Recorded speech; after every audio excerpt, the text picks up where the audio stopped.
अभी हम लोग सत्संग योग से हम लोग पाठ श्रवण किए, वेद मंत्र से वेद भगवान की हम लोग वाणी सुने कि ओम युञ्जानः प्रथमं मनस्तत्त्वाय सविताभ्यम् अग्निर्ज्योतिर्निच्चाय पृथिव्या अध्याभरत। वेद भगवान उपदेश करते हैं किनको? कहते हे मनुष्यों, जगत पर सब करता ईश्वर का तत्व ज्ञान प्राप्त करने के लिए पहले बुद्धि योग तथा मानस योग तथा अग्नि की ज्योतियों का योग कर योग के शिविर भूमि में अच्छे प्रकार धारण करें। वेद भगवान क्या इशारा करते हैं? कति बुद्धि योग यानी सत्संग। वह भी सत्संग के लिए इशारा करते हैं कि हे मनुष्यों, कितना सुंदर शब्द का प्रयोग किए। हे शब्द जो है बहुत सुंदर है। हे मनुष्यों, जगत पर सब करता ईश्वर को जानने के लिए बुद्धि योग यानी सत्संग करो। और इसी बात को भगवान श्री रामचंद्र जी भी कहते हैं कि बिनु सत्संग विवेक न होई, राम कृपा बिनु सुलभ न सोई। बिना सत्संग के सारा सार का ज्ञान नहीं हो सकता है। इसलिए वेद भगवान भी कहते हैं कि बुद्धि का योग करो, बुद्धि का प्रयोग करो, विवेकशील बनो। वेद भगवान कहते हैं। उसके बाद पाठ में आया कि वेदित सत्वस्ति न चेदिया वेदिन महति विनिष्ठः भूतेषु भूतेषु विचित्त धीरा प्रीतश्मालोकाद विदिता भवन्ति। क्या कहते हैं कि उस ब्रह्म को जान लिया तब तो ठीक है, अगर इस जन्म में उस ब्रह्म को नहीं जाना तो सबसे बड़ी हानि है। बुद्धिमान मनुष्य, बुद्धिमान लोग इस जन्म में उस ब्रह्म को जो जानता है वही बुद्धिमान है, वही मनुष्य बुद्धिमान है। ब्रह्म को जानो, उस ब्रह्म को पहचानो जिसने सारी सृष्टि की रचना की, जिसने ब्रह्मांड को बनाया, हम आपको बनाया। अगर उनको हम आप नहीं जानते हैं तो हम लोगों की क्या दुर्दशा होगी, हम मानव की। कभी हम लोगों को क्या हानि होगी, तो हम आपको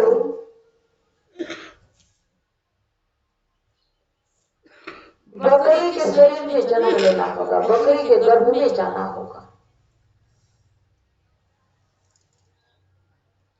गौ माता के गर्भ में जाना पड़ जाएगा, पता नहीं स्वर्ग के शरीर में भी जाना पड़ जाए।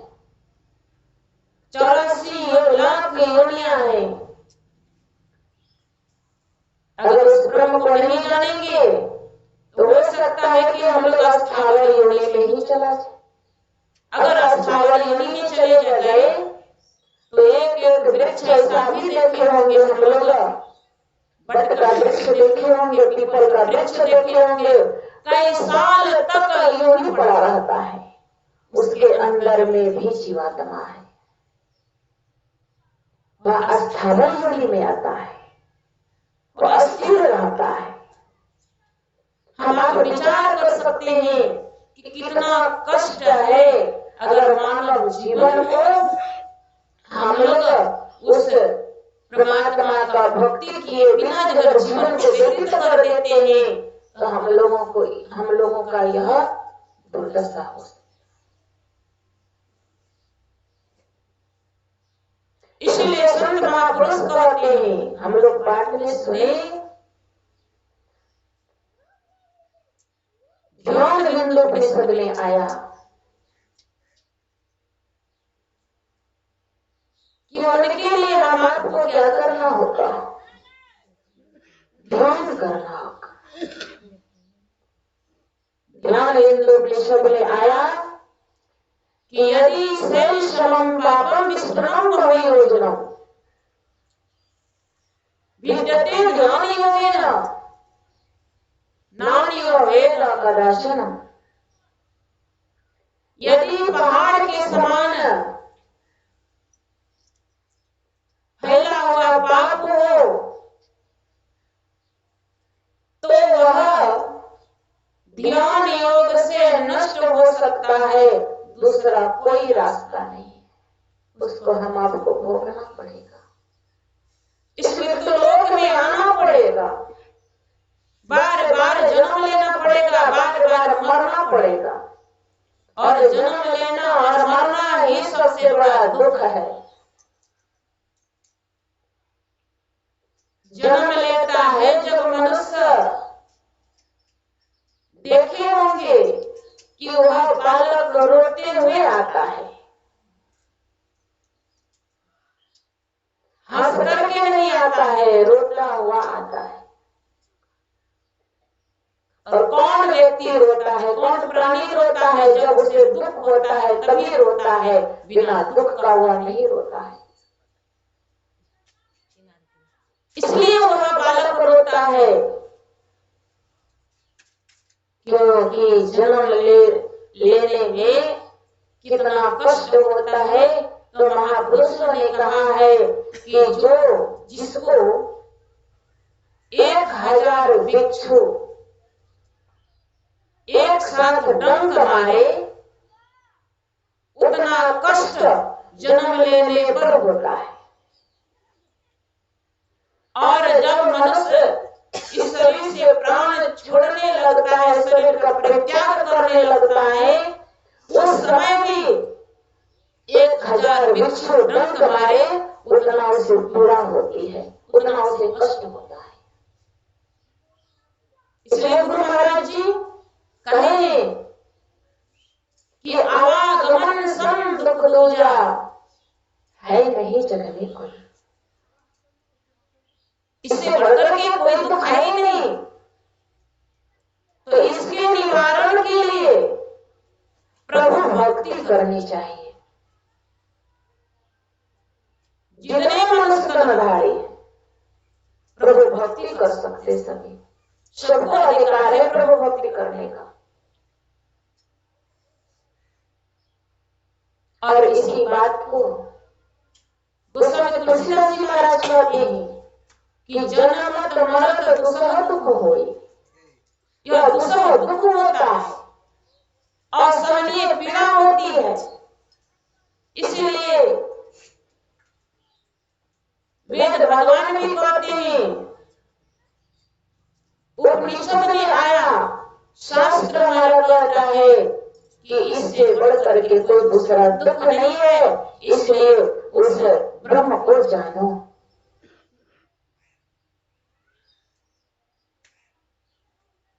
और उनकी भक्ति किए बिना, उनको जाने बिना अगर हम आप इस संसार से चले जाते हैं तो फिर ये मानव जीवन दोबारा नहीं मिलेगा,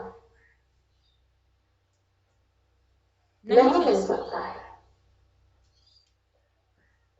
ऐसा भगवान श्री कृष्ण गीता में कहे हैं कि जो मानव का शरीर पाकर के वो परमात्मा का भक्ति करता है तो वह मेरे लिए प्यारा भक्त है, और जो मानव जीवन पाकर के भक्ति नहीं करता है वह मेरे लिए प्यारा नहीं है।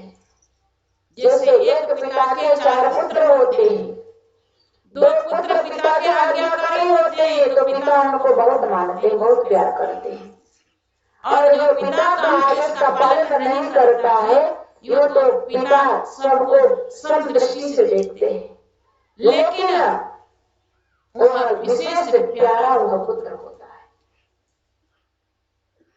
जैसे हम लोग सुन रहे थे ध्रुव एक प्रहलाद के विषय में,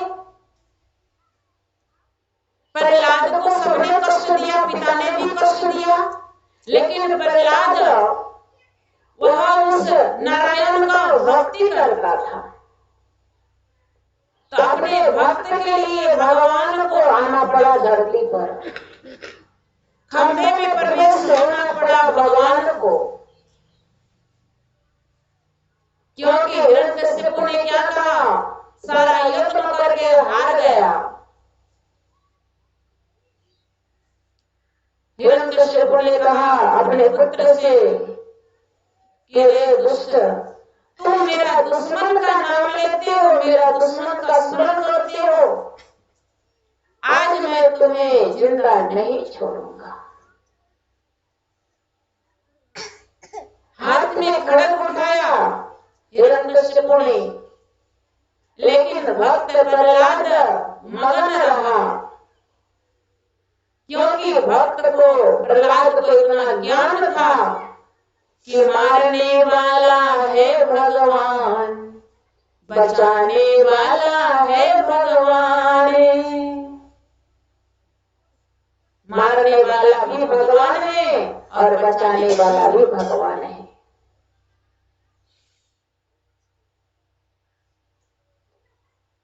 प्रहलाद के पिता ने क्या कहा कि आज मैं तुम्हें इस खड्ग से मैं मार दूंगा, अगर तुम्हारा नारायण है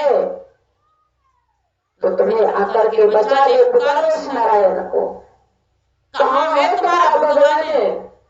प्रहलाद ने क्या कहा कि पिताश्री मेरे भगवान तो सब जगह है, आपके अंदर में भी मेरे भगवान है, मेरे अंदर में भी मेरे भगवान है।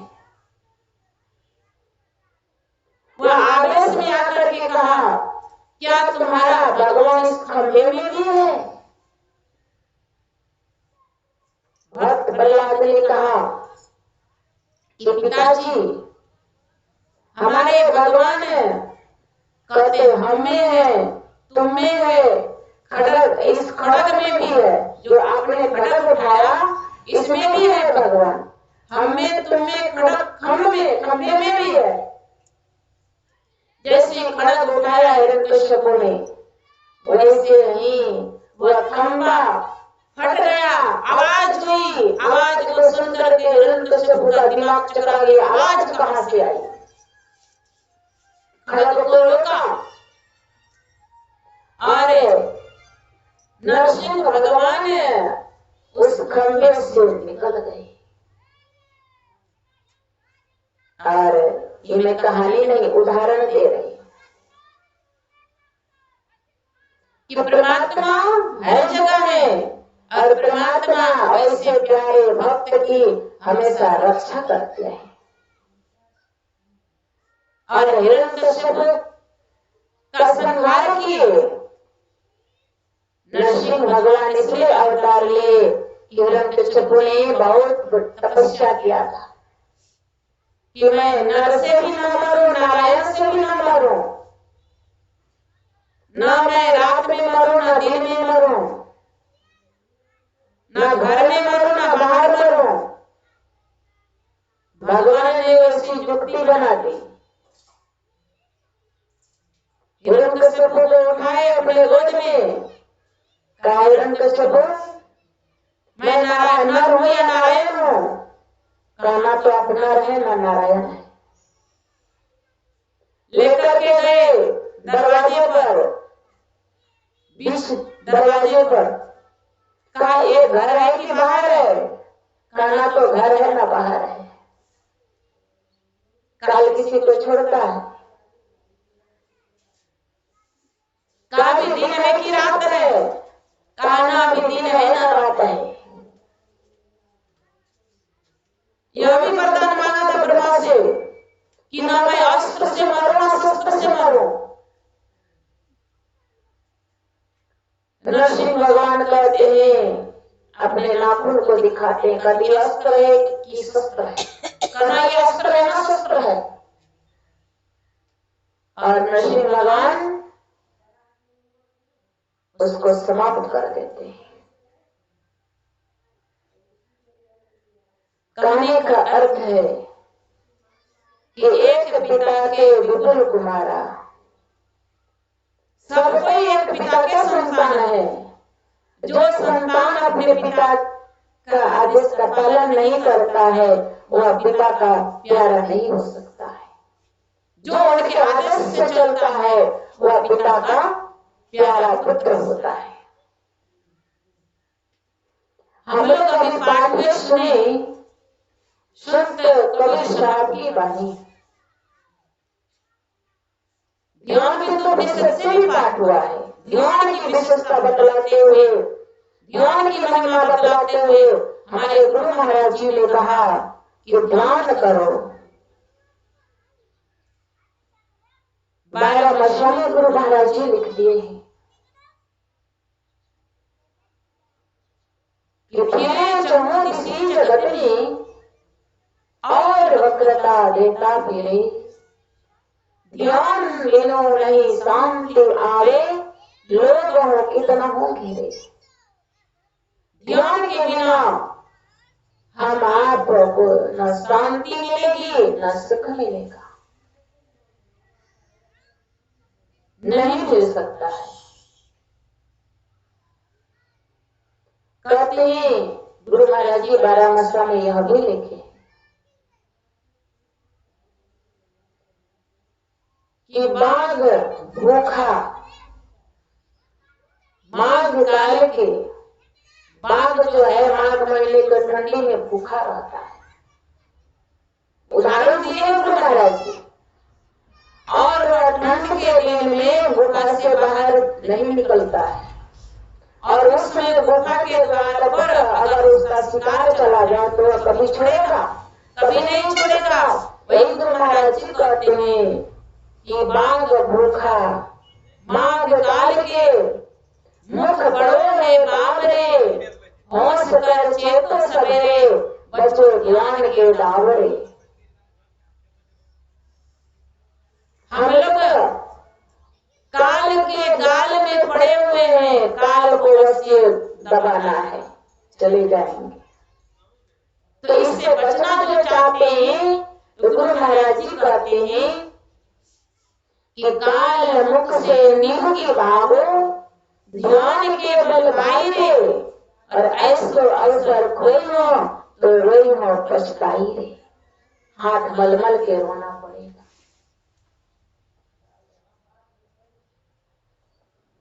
इसीलिए गुरु महाराज जी ने ध्यान के विषय में बहुत जोर दिए हैं।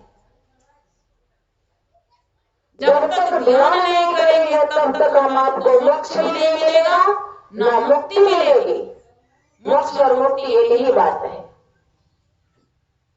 हम लोग संसार के दुख से कभी नहीं छूट पाएंगे जब तक ध्यान नहीं करेंगे।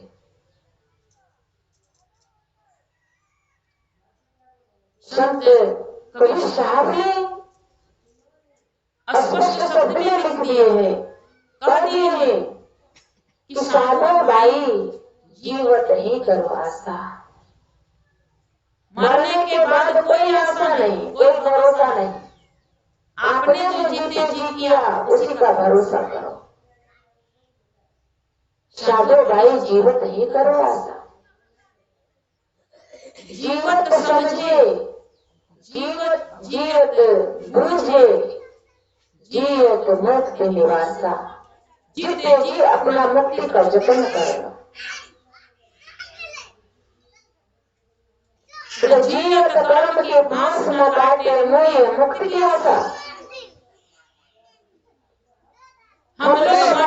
मुक्ति की आशा लेकर के कि हम मुक्त हो गए, मेरा 4 पुत्र है, मुझे शमशान घाट ले जाकर के मुख में अग्नि देगा, हम मुक्ति हमें मुक्ति मिल जाएगी।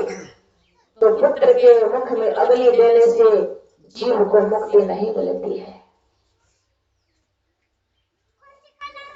उसके लिए हम आपको जीते जी जतन करना पड़ेगा, ध्यान करना होगा। कहीं भी समय नहीं है, कब ध्यान करेंगे?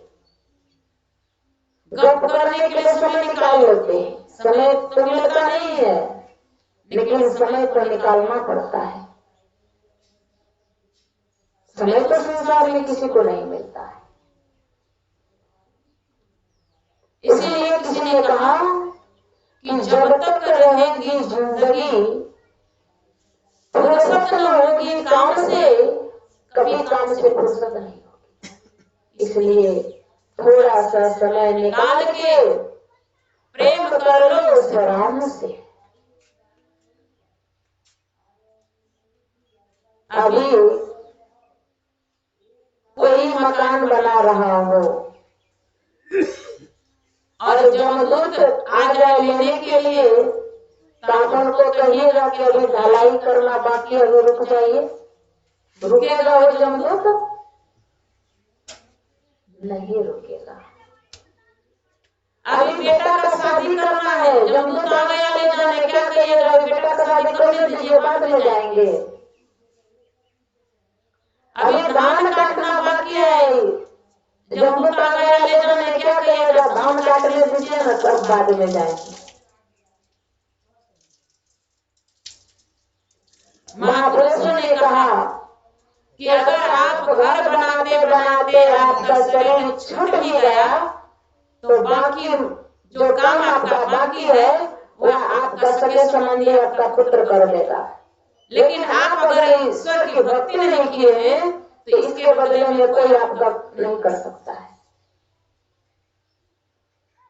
धान काटते काटते किसी की घंटी बज गई, क्या धान खेत में रहेगा कि आएगा घर उठ करके?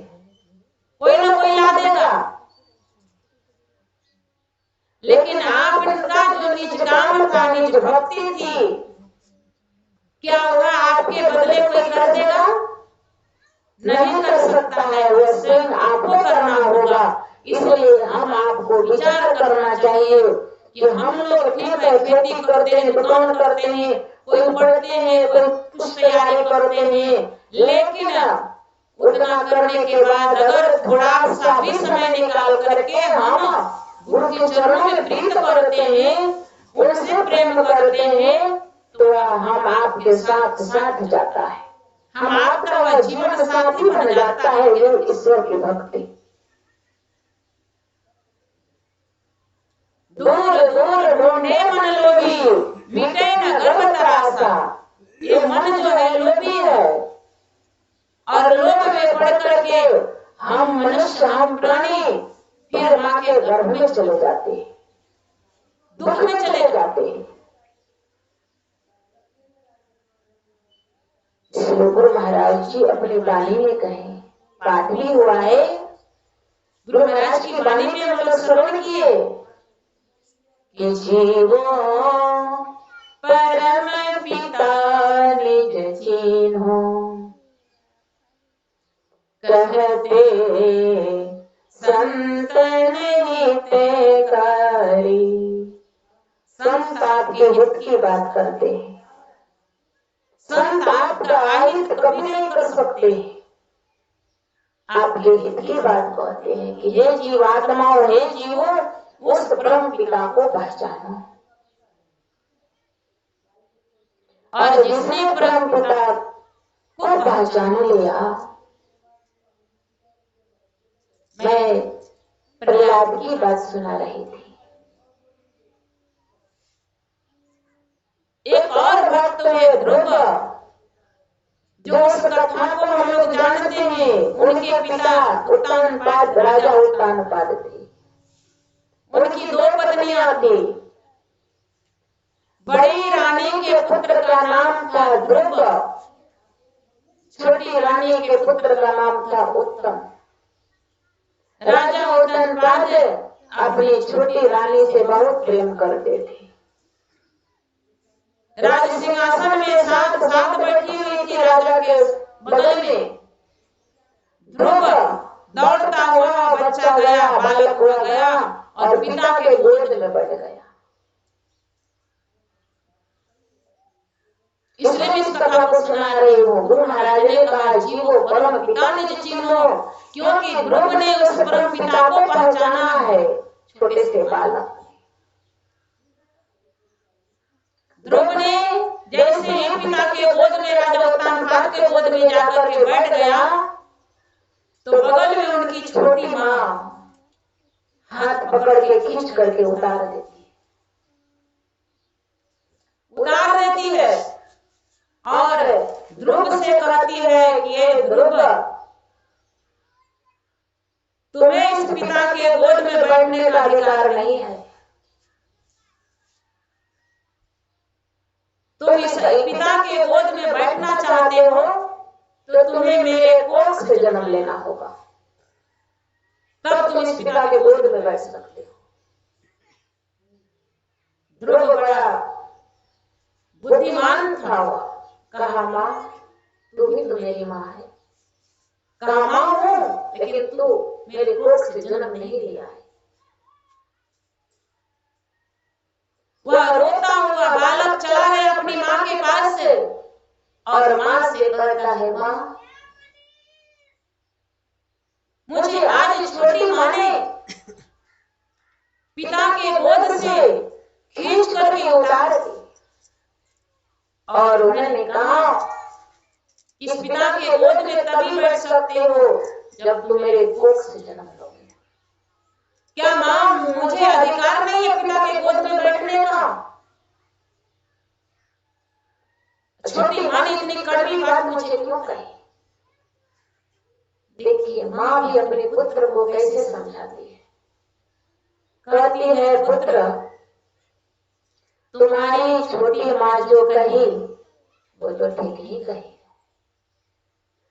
अरे अच्छी बात कही है तुझे, और मैं तुम्हें कहती हूँ। देखिए माँ होकर के पुत्र को क्या ज्ञान देती है। कहा, पुत्र अरे इस पिता के गोद में तुम कब तक बैठकर रहोगे? ये संसारिक पिता तुम्हें कब तक अपने गोद में बिठाकर रखेंगे? कितना देर बैठाएंगे? 2 घंटा 4 घंटा? फिर उतरना ही पड़ेगा तुझे। ऐ पुत्र, तुम उस पिता के गोद में बैठो जो पिता कभी अपने गोद से अपने उस पुत्र को नहीं उतारता है। उस पिता के गोद में तुम बैठो। वह पिता कभी तुम्हें अपने गोद से नहीं उतारेंगे। का वह पिता कहाँ है? का वह भगवान है, ब्रह्म है, परमात्मा है? का उसके लिए क्या करना होगा माँ?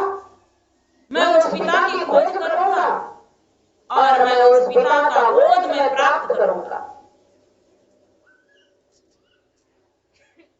संसारिक पिता कब तक? संसारिक पति कब तक? जब तक संसार में स्वार्थ है, हमसे उसे लाभ है, तब तक।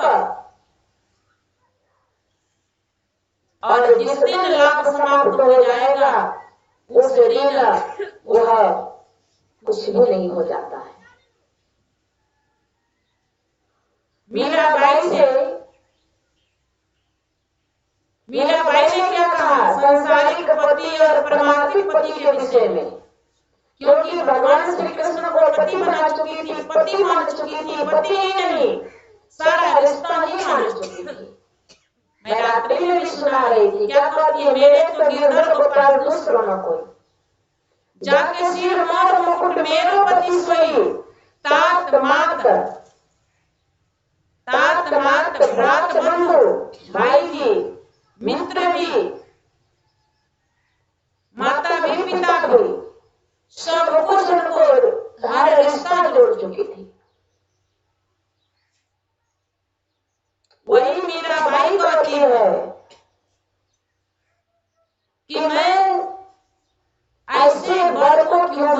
सुने होंगे आप लोग, मैं ऐसे वर को क्यों भरूं जो जन्मे और मर जाए, भरो तो उस ब्रजलाल को जो ढूंढ लो अमर हो जाए। उस परमात्मा को अगर पति बना लेते, क्योंकि परमात्मा का कभी विनाश ही नहीं होता है, उनकी कभी मृत्यु ही नहीं होती है। जिस पति का कभी मृत्यु नहीं हो तो उसकी पत्नी कभी विधवा होगी, वह सदा सुहागन रहेगी। उसी तरह से मीरा ने परमात्मा को पति बना चुकी, कहा कि मेरा कल जुड़ लो अमर हो जाए, मेरा सुहाग सदा के लिए अमर है।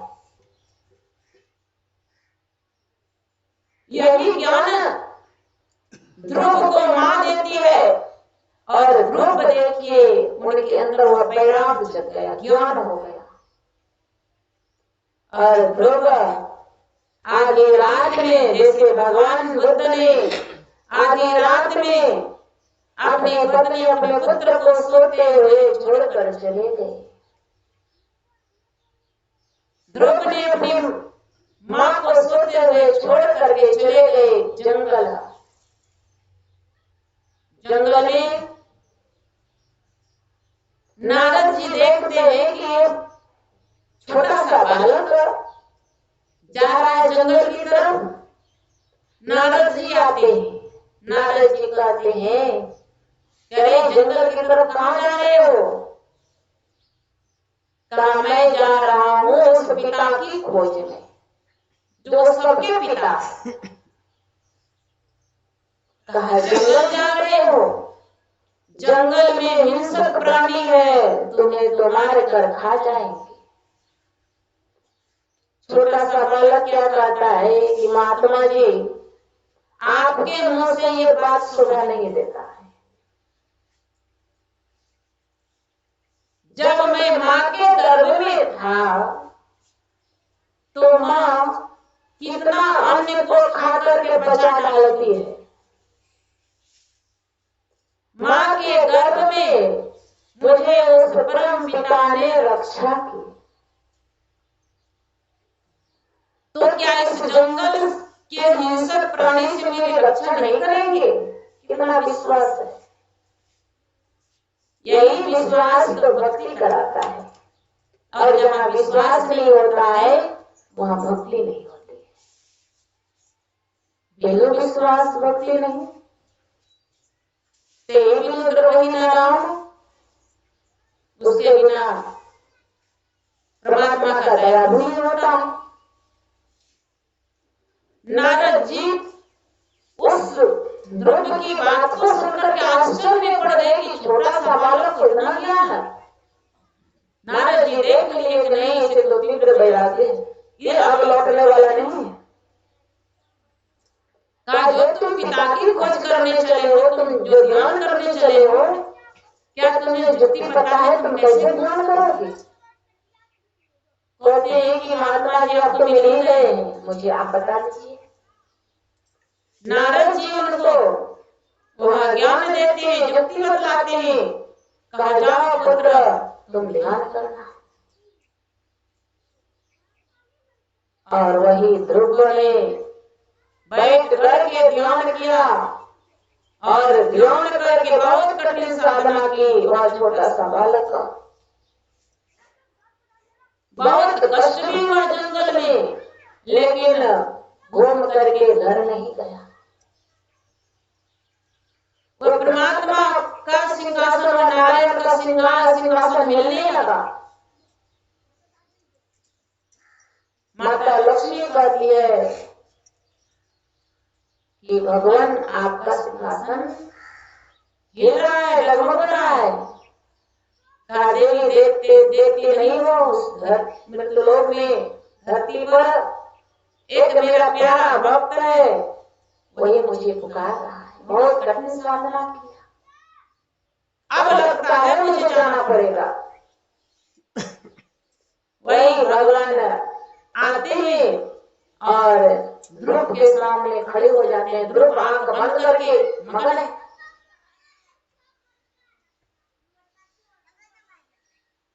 भगवान कहते हैं ध्रुव, अरे जिसके लिए तू तपस्या कर रहा है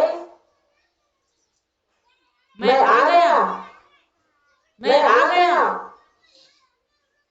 ध्रुव ने आंख को खोला तो देखता है कि भगवान मेरे सामने खड़े। ध्रुव कहता है, आप भगवान आप आ गए? कहा, किस लिए तपस्या तो कर रहा था? कहा, आपका मुझे गोद चाहिए।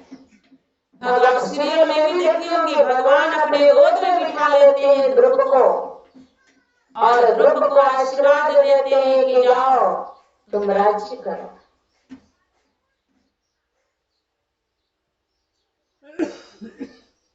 और वही ध्रुव को दर्शन हुआ, भगवान ने उनका आशीर्वाद दिया और एक लोक से ले लिए, ध्रुव लोक। और वही ध्रुव आते हैं, राज्य चलाते हैं और उन्हीं का पुत्र हुआ विरोचन। ध्रुव के पास क्या था? शीलता थी। मैं उस कथा की तरफ नहीं जाऊंगी। मेरा कहने का तात्पर्य यह हुआ कि संसारिक लोग आपको कब तक सुख देंगे? आपको वह सुख नहीं देते, आपसे सुख लेते हैं संसार के लोग।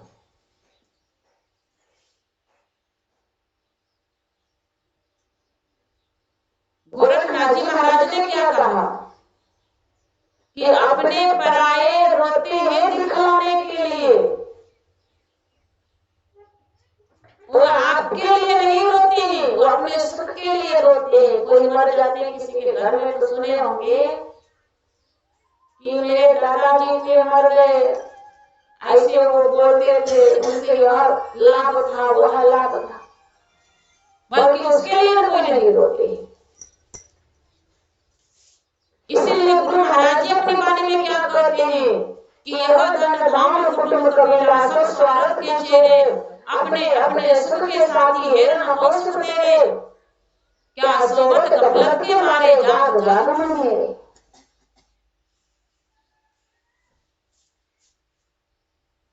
और हमारे गुरु महाराज जी यही कहते हैं कि हे संसार के लोगों, तुम सुख पाना चाहते हो, शांति पाना चाहते हो, तो सर्वप्रथम तुमको सत्संग, आज वेद भगवान ने भी वही बात कहते हैं कि सत्संग करो। सत्संग जो है दो तरह का होता है। अभी जो हम लोग सत्संग कर रहे हैं ये बाहरी सत्संग हो गया। बाहरी सत्संग के साथ साथ हम आपको आंतरिक सत्संग करना होगा। आंतरिक सत्संग है ध्यान। गुरुदेव पदावली में सब कुछ लिख लिए कि नित सत्संगति करो बनाई, अंतर बाहर दुई विधि भाई, धर्म कथा बाहर सत्संगा, अंतर सत्संग ध्यान अभंगा। अंतर सत्संग ध्यान अभंगा हमारे गुरु महाराज ने कहा। और पाठ में और क्या सुने? गुरु महाराज आंतरिक सत्संग के विषय में जो वर्णन किए हैं, तो पाठ में भी जो आया कि ईरा भगवती गंगा, पिंगला जमुना नदी और इंगला पिंगलोर मध्य सुषुम्ना च सरस्वती, ये आंतरिक सत्संग के विषय में वर्णन आया है कि सुषुम्ना च सरस्वती क्या है? ईरा भगवती गंगा, पिंगला जमुना नदी, ये दाहिने आंख जो है ईरा भगवती गंगा की धारा है। बाई जो धारा बह रही है यह जमुना की धारा है, और बीच में जो धारा बह रही है, जहाँ लोग चंदन लगाते हैं, तिलक लगाते हैं, माँ बहन बिंदी लगाती है, उसे कहते हैं सरस्वती की धारा है। इसलिए उपनिषद में आया कि ईरा भगवती गंगा, पिंगला जमुना नदी और इंगला पिंगलोर मध्य सुषुम्ना च सरस्वती। अगर इस धारा में, इस सरस्वती की धारा में, इस त्रिवेणी की धारा में हम लोग स्नान करते हैं तो हम लोगों का सारा पाप सब समाप्त हो जाएगा, कई जन्मों का पाप समाप्त हो जाएगा। और ये जो जल की धारा बह रही है, इसमें आप डुबकी लगा करके उसी में क्यों नहीं पड़े रहे, लेकिन वह पाप समाप्त नहीं होता है, नहीं हो सकता है। इसके लिए अपने अंदर में त्रिवेणी की धारा बह रही है। जो गए होंगे इलाहाबाद, वहाँ गंगा जमुना की धारा तो साफ दिखाई देती है, लेकिन जमुना की धारा नहीं दिखाई देती है। कहीं जमुना की धारा कहाँ चल रही है? तो वहाँ के पंडित जी लोग कहते हैं कि जमुना की धारा वह अंदर अंदर बह रही है, सरस्वती की धारा अंदर से बह रही है। कहा दिखाई क्यों नहीं देता है?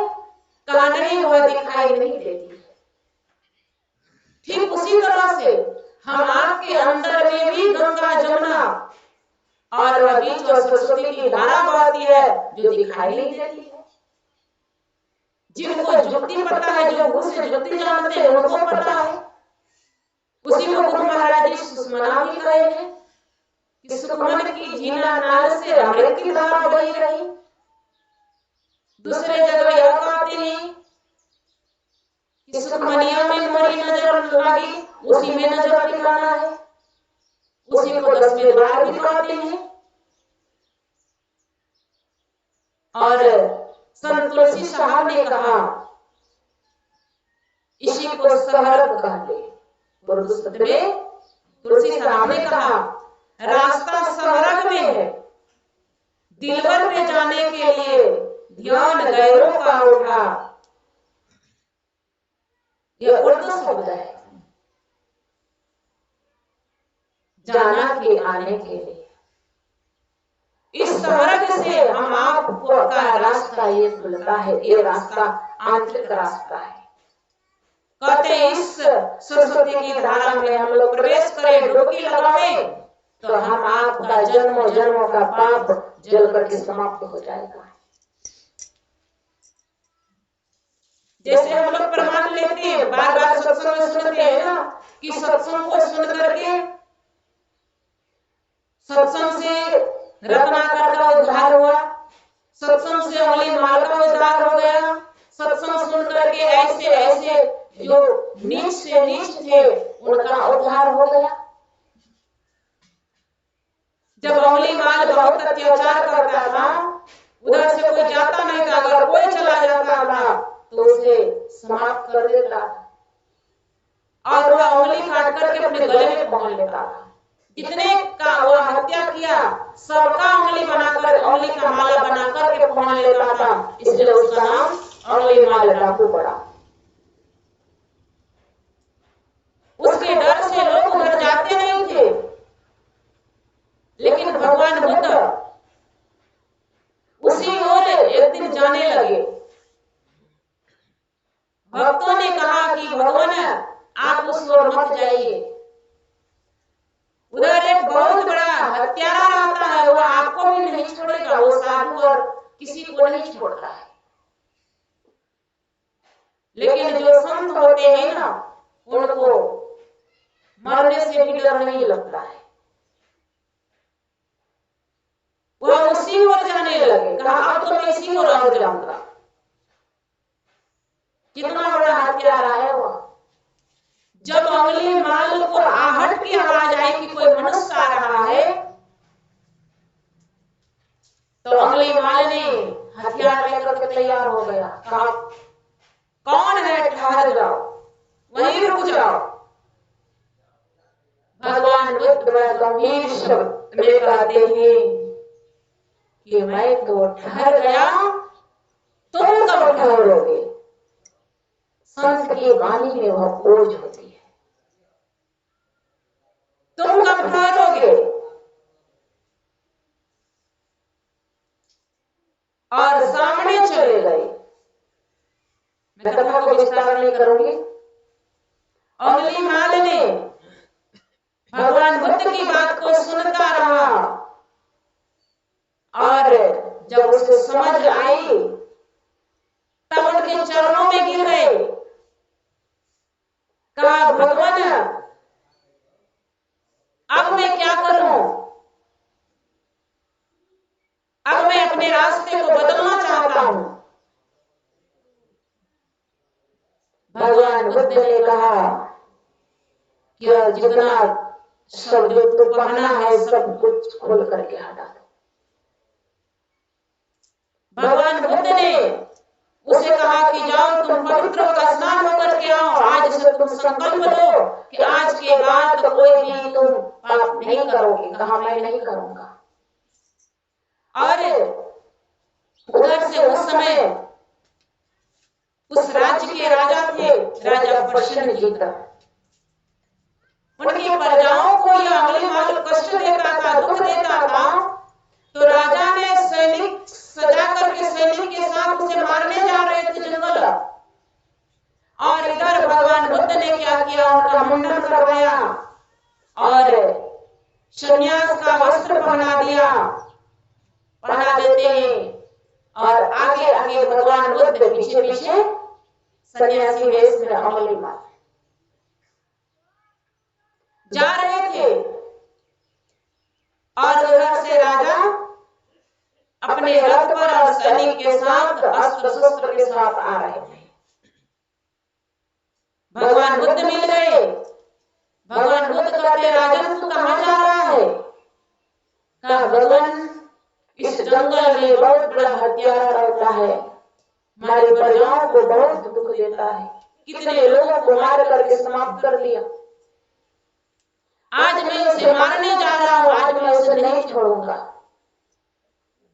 भगवान बुद्ध ने कहा कि अगर अंगुलीमाल अगर हत्या करना छोड़ दिया हो तो? राजा प्रसेनजीत ने कहा कि अगर वह छोड़ दिया हो तो मैं उसके चरण को स्पर्श करूंगा, उनके चरणों में, यानी मैं गिर जाऊंगा, मैं उनको प्रणाम करूंगा। भगवान बुद्ध ने जो अंगुलीमाल पीछे खड़ा था सन्यासी वेश में कहा, आगे आ जा। वह आगे जाते हैं। कहा, राजन यही है अंगुलीमाल। कहा, इस रूप में? कहा, इसी रूप में। राजा ने उनको प्रणाम किया।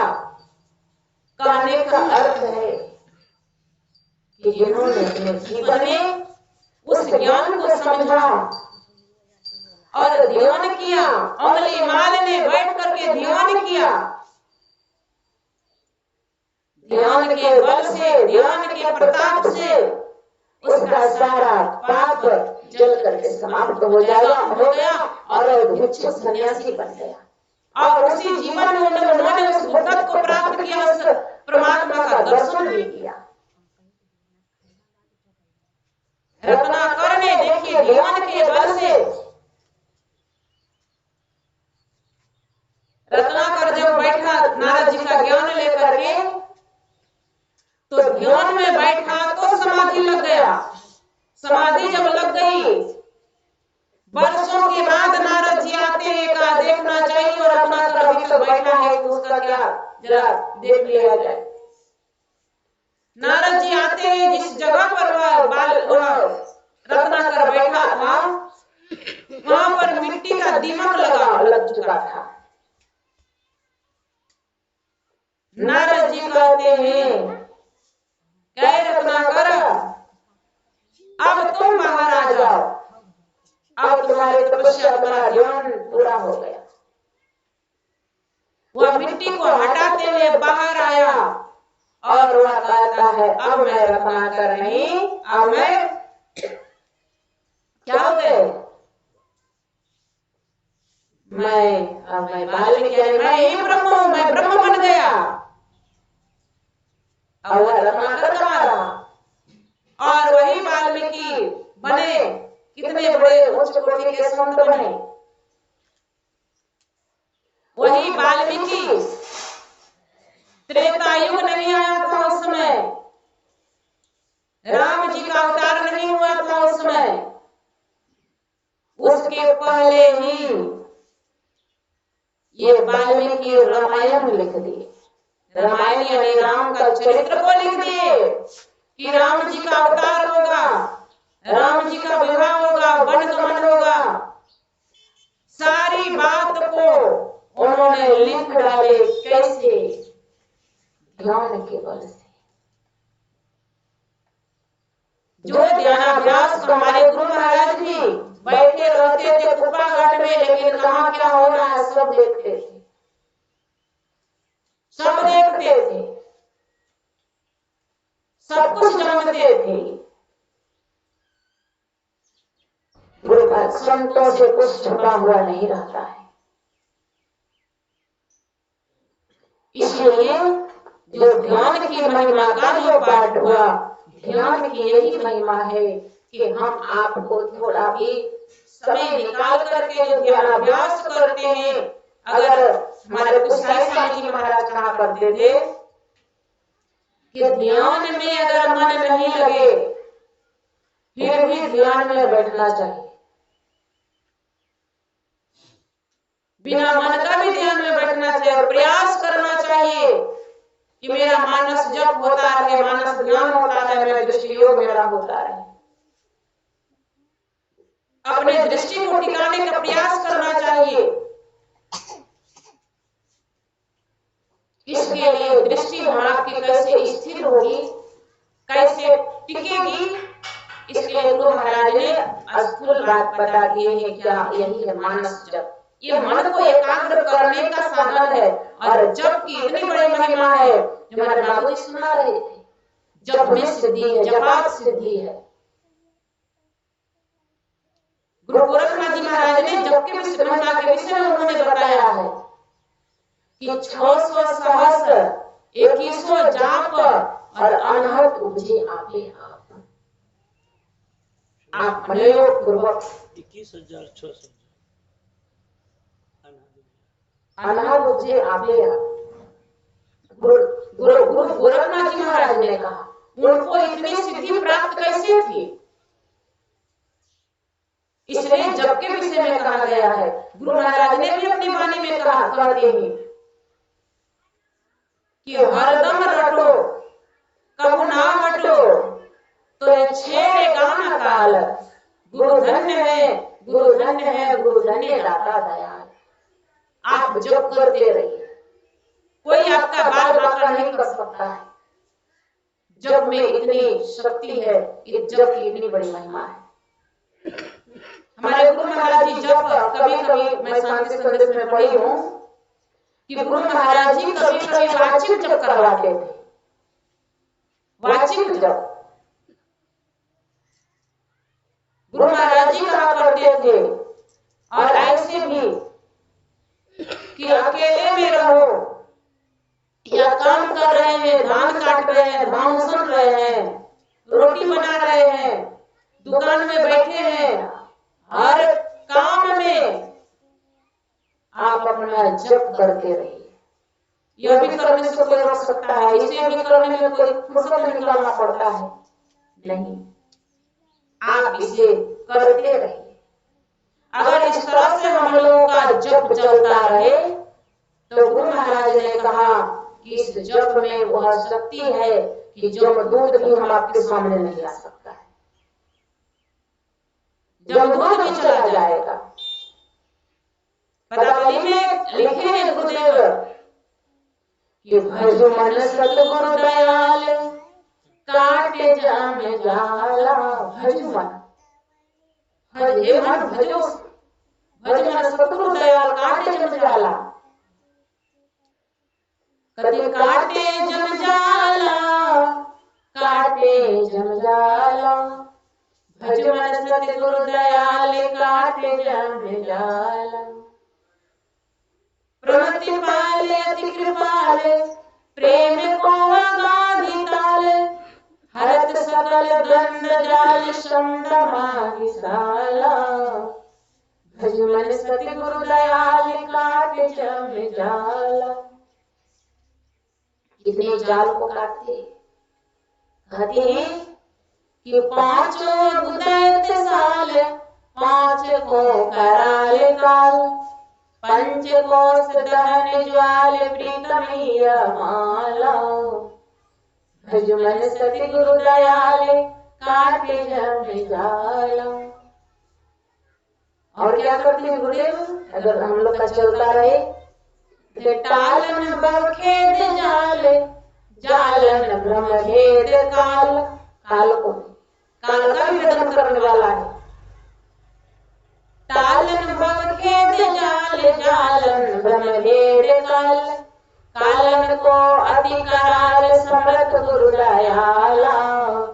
भज मन सतगुरु दयाल काटे जम जाला। मैं ही कहे हो दयाल, तुम ही जन रक्षपाल, सबके तुम मुकुट माल मोक प्रतिपाला। भज मन सतगुरु दयाल काटे जम जाला। ये जम के जाल को काटने वाले। मैं गुरु महाराज के संस्मरण सुनाती हूँ, कैसे गुरुदेव जम के जाल को भी काटते हैं। एक बूढ़ी माता थी, उनको वृद्धा पेंशन मिलता था। पहले वृद्धा पेंशन उठाने के लिए ब्लॉक जाना पड़ता था या कहीं जाना पड़ता था, अब तो सबके अकाउंट में आता है। वह बूढ़ी माता को जो वृद्धा पेंशन मिलता था, शायद आप लोग सुने होंगे या नहीं सुने होंगे तो सुन लीजिए कि गुरुदेव कैसे जम के जाल को काटते।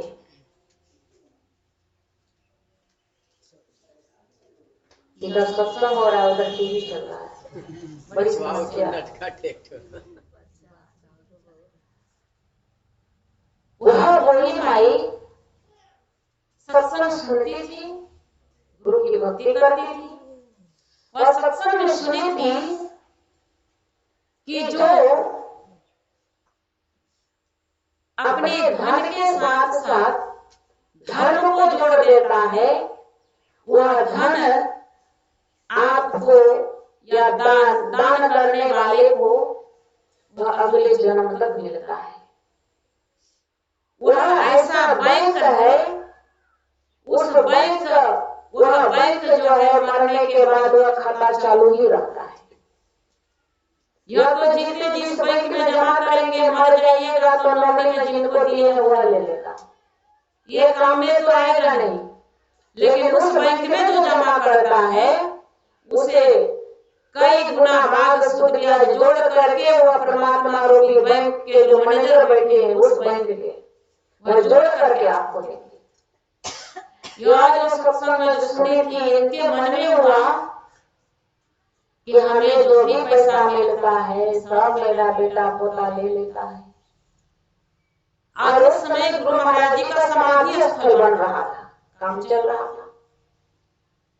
इस बूढ़ी माता के मन में हुआ कि मैं अब जो पैसा उठाऊंगी तो मैं कुछ दान कर दूंगी वहां कुपाघाट में जाकर, समाधि स्थल बन रहा है, मैं दान कर दूंगी।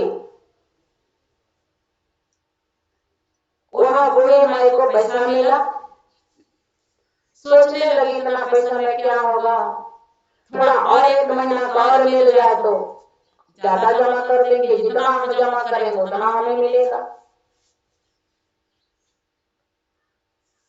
तो प्रतीक्षा करने लगी, लेकिन समय किसी का प्रतीक्षा नहीं करता है।